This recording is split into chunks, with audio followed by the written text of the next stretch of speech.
etc., display the group's worldview or even culture.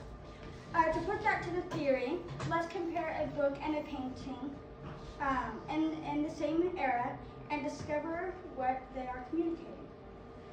From the early modern era, many great authors and artists produced works that are still admired today.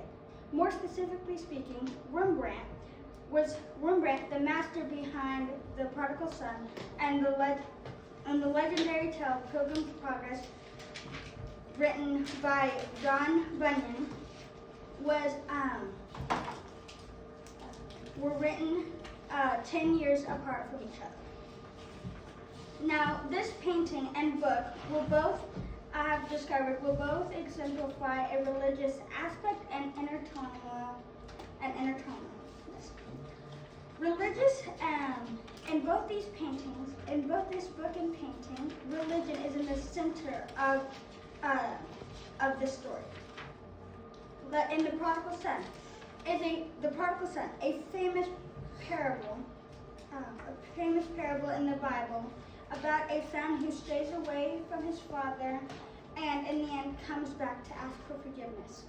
The whole redemption story. Now, in a similar way, in Pilgrim's Progress, the main character Will leaves his family, but in search for his father. In both cases, the son and Will eventually find their father. Let's see. And in both this painting and book, one can clearly see that the son and Will's their struggle to find their father.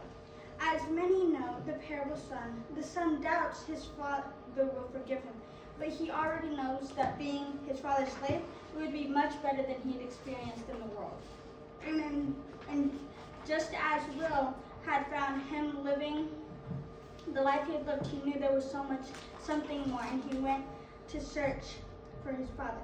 So in conclusion, both these characters, the prodigal son and both the characters in Pilgrim's Progress and the prodigal son have both exemplified their religious aspect, inner tonal, and their ultimate finding.